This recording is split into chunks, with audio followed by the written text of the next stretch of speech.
Hello. Hi. Welcome to Colin's Critter Corner. Thanks for joining me today. I hope you're having a happy Monday. I'm sure it's really beautiful today. I hope everyone's sitting down. Maybe you have a snack. Maybe you have a drink. I'm going to drink some water. If we have our snacks and we have our drinks and we have our listening ears, if we have our listening ears and we have our listening eyes, then we can start talking about our special theme this week. Now, we have a theme this week that's called community helpers. We're going to talk about that in a second. But we know that we're going to be talking about some special critters. And we're going to start off by looking at a presentation, just like every week. And then we're going to watch some videos, just like every week. And this week, we even have a short book that we're going to read at the very end. All right. Well, before we start talking too much, before I give too much of the secrets away about what our theme is, or Colin's Critter Corner this week, and what critter we're looking at, let's get over and take a look at the presentation first. Just like every week, I'm going to go ahead and share my screen, so it's going to change. Let's share, and then let's come over here. Look at that. It's so pretty. Now, our theme this week is pretty special. It's called Community Helpers. Community helpers. Things that help our community. And your community is like your friends and your family and your neighbors. So, who helps your community? Well, people like firemen help our community. If there's a fire, then the firemen will come and help put it out. How about doctors? Doctors are community helpers because when you get sick, you go to the doctor, and the doctor will help you get better. But this is a critter corner. So we're going to be talking about a special animal that helps our communities. We're going to talk about an animal that helps our communities. So let's go ahead and jump in because we have a couple things to talk about first before we figure out who our special animal is and before we watch our videos. Community helpers. Do you like to eat mango? Do you like mango slices? I love mango. It's some of the best food. It's so sweet.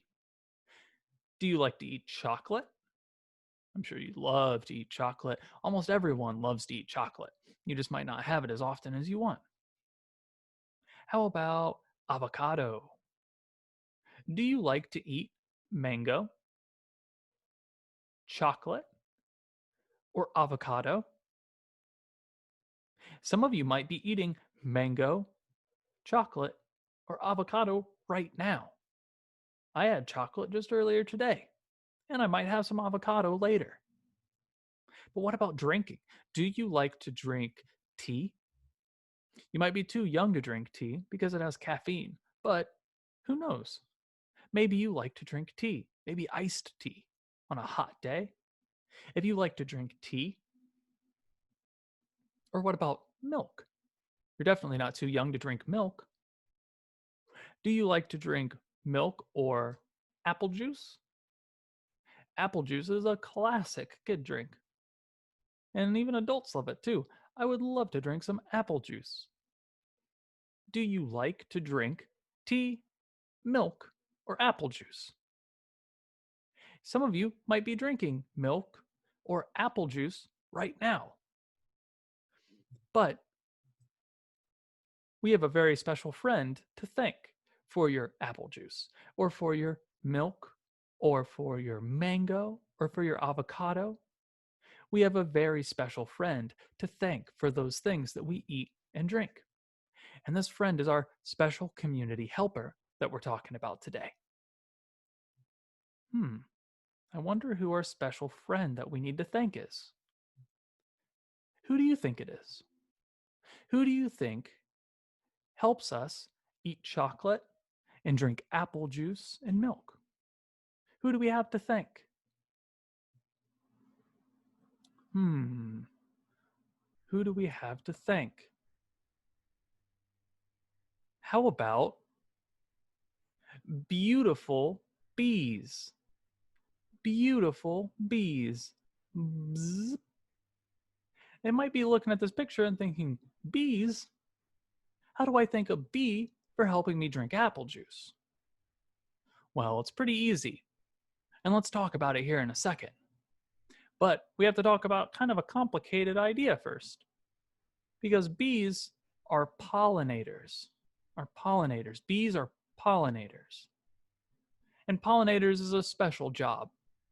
And it's a special job that bees do better than any other animal or person in the entire world. And what a pollinator really means is they keep plants healthy. Bees are pollinators. They keep plants healthy. But how does a bee keep a plant healthy? How does a bug, how does an insect keep a plant healthy? Well, that's because we don't know what pollinators means yet. I'm going to try my best to explain pollination. It's a little bit of a complicated idea, but if you listen and you watch, I bet you can get it. So, pollination is that these two flowers need to share their pollen. Every flower makes pollen. This flower over here on the left, this flower has some yellow pollen. And this flower over here on the right, this flower has some red pollen. Now, these flowers need to share their pollen. So this yellow flower needs some red pollen, and this red flower needs some yellow pollen. But flowers can't walk, so they need some help. The red pollen flower can't walk over here and say, "Hi, here's some of my red pollen. Can I have some of your yellow pollen?" And the yellow pollen flower can't say, "Yes, and here's some of my yellow pollen. Thank you for some red pollen." They can't do that because flowers can't walk. They also can't talk. And they don't know what sharing is, so they need some help. They need help. Now, I think we know who's going to help the flowers is our friends, the bees, our special critters for this week. So how do bees help these flowers share their pollen? Well, the bees move the pollen for the flowers. Bees move the pollen for the flowers. So we see this bee over here on the yellow pollen flower. There's 1, 2, 3, 4 pieces of pollen on this bee's back.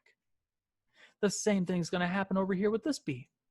This bee now has 1, 2, 3, 4 red pollen on his back, or her back, I guess. These bees now have pollen on their backs. Now the next thing they need to do is move the pollen from one flower to the other. I think they can do it. Let's watch them go. And they fly. Zip. Now, we have a bee over here on this flower, and this bee has red pollen on its back, but this is a yellow pollen flower. I think I see where they're going with this. And this bee over here on the red pollen flower has yellow pollen on its back. So they trade the pollen and the flowers are happy. So now we see this yellow pollen flower gets 1, 2 red pollen. There's 1, 2 red pollen.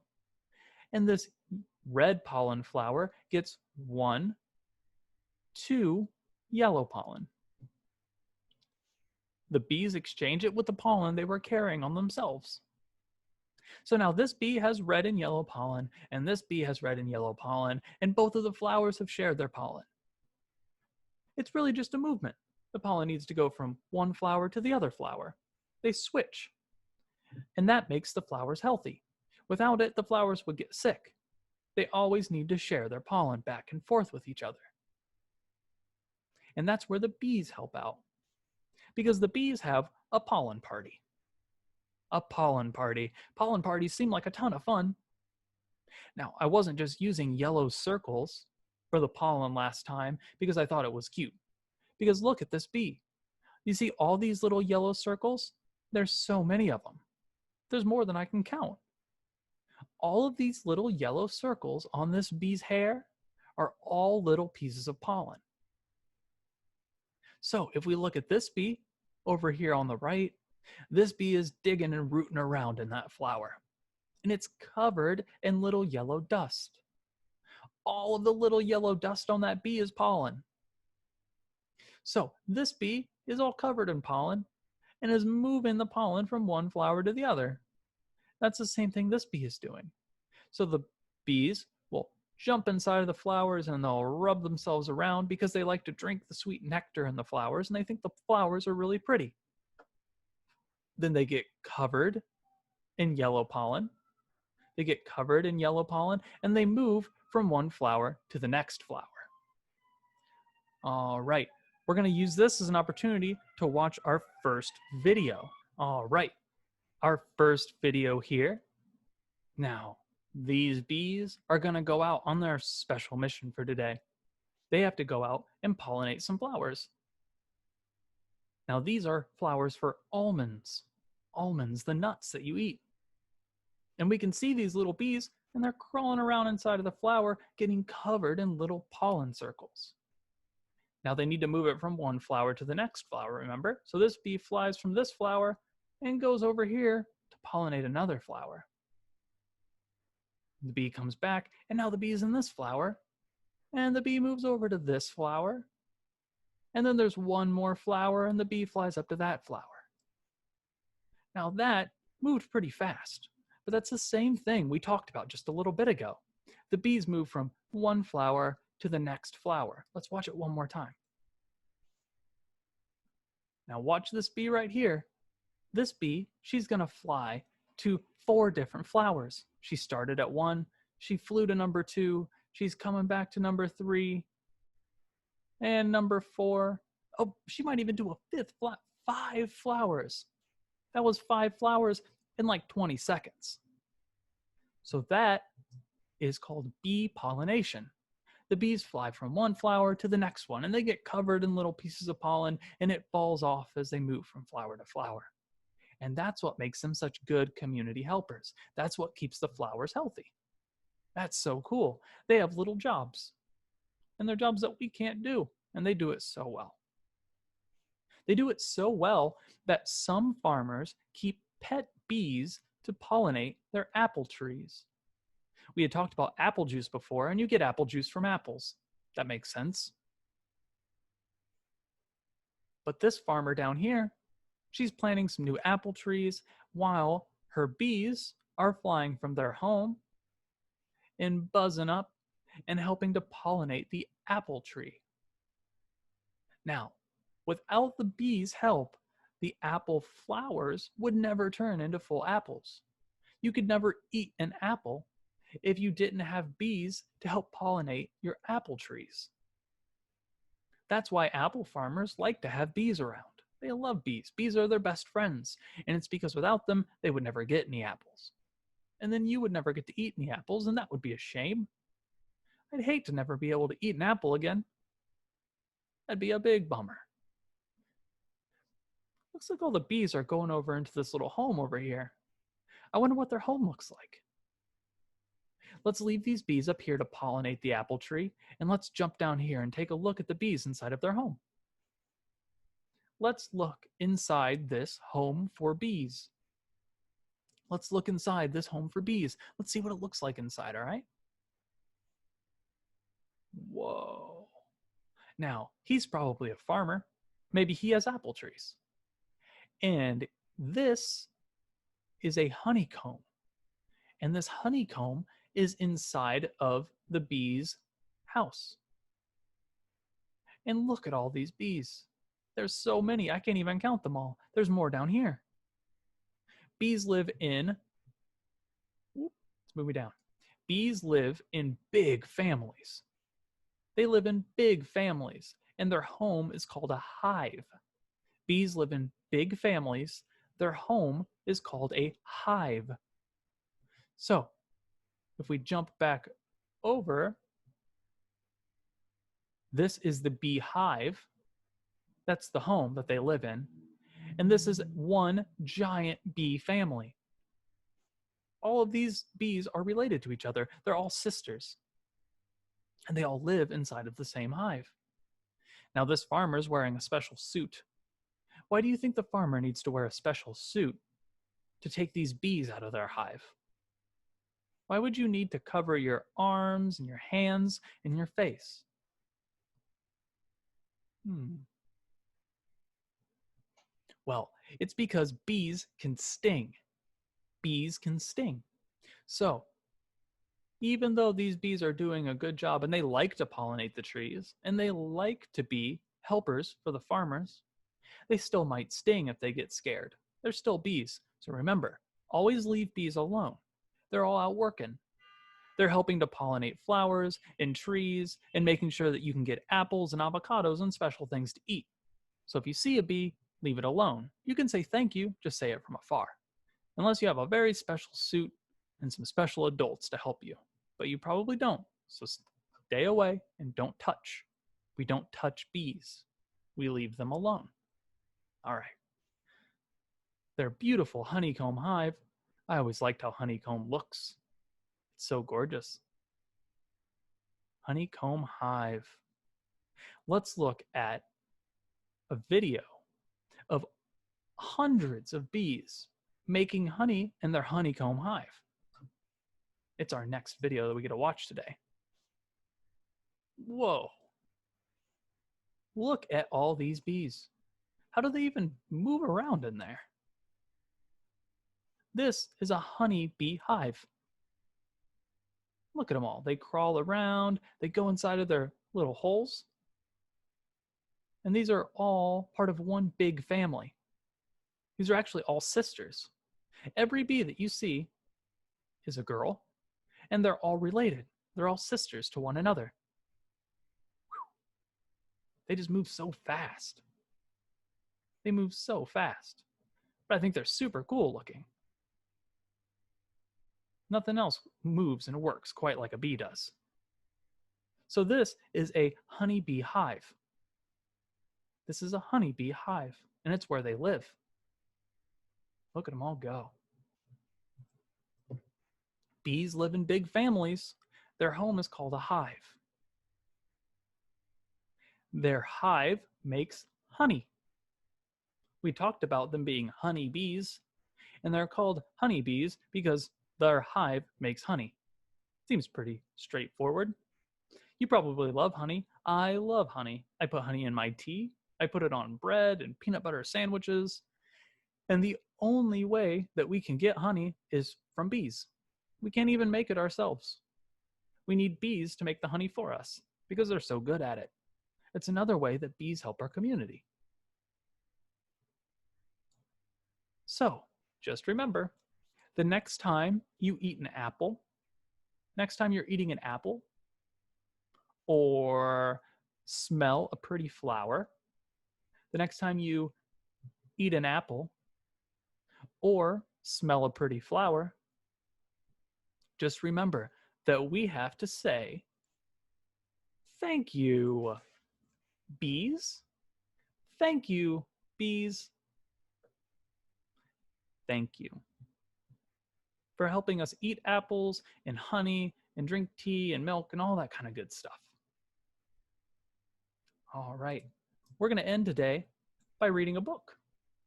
And this book is going to be about thanking bees for all the hard work that they do, making honey and other special things and pollinating our flowers for us, for being such good community helpers to our community. This is called The Bees, Down in the Garden by D.C. Swain with Anna Benita. Down in the garden, beyond the apple trees, is a fading blue hive full of busy bees.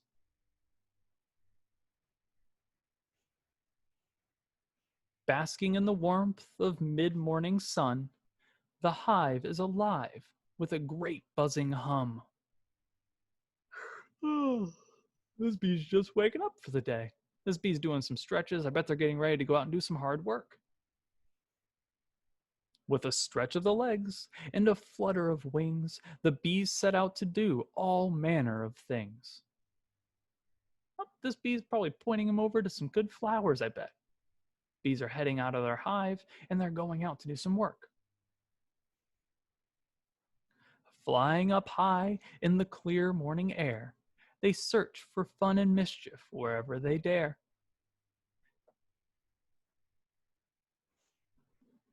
They flit through the orchard of bulging fruit trees, stopping for a taste of whatever they please. Remember, bees help to pollinate apple trees. Bees help pollinate apple trees. Back near the hive, a big dog has strayed. They let out a bzzz and scare it away. Probably for the best. We don't want the dog getting stung. Remember to leave the bees alone and leave their hives alone. And if you have a dog, make sure you tell your dog to leave the bees alone too. An excited hum. The hive has been saved. A quick snack of nectar, and they're back on their way. Finally, they get to the work of the day, collecting up pollen wherever they may. Bee is out collecting pollen. Remember when we talked about bees moving pollen from one flower to the next flower? From sweet smelling flowers, they take to the air, back to the hive, their honey making lair. They're taking pollen and nectar, they're moving it from flower to flower, and they're heading back to their lair. At the end of the day, in the fading sunlight, they return to the hive and wish each other good night. The end. The end. Hi, we're back over here now. Hope you all liked learning about bees today and their special roles in our community. They're very good community helpers by helping us pollinate our flowers. And our flowers are where apples come from, and mangoes, and tea. Lots of things that we eat and drink are plants. And without pollinators, without bees, but also butterflies and beetles and flies and birds, we just talked about bees, but there's lots of different pollinators. Bees are just the most special, and they're also the most threatened because people don't like to be stung by bees. So a lot of times they don't think about them as nice helpers. They think about them as scary insects. Just remember, don't go touching bees. Leave them alone. Don't touch them, don't blow on them, and don't throw anything at them. They're out doing some busy work for your community. They're helping your flowers stay pretty and healthy, and they're helping to make sure that you have apples for your snacks and mangoes for dinner. So, next time you see a bee, stand back, keep a safe distance, and say thank you for helping our community. That's about all that we have today. I hope you all had fun. I had a great time teaching about bees and pollination. I'll see you soon. Have a good day and goodbye. Thanks for coming to Colin's Critter Corner.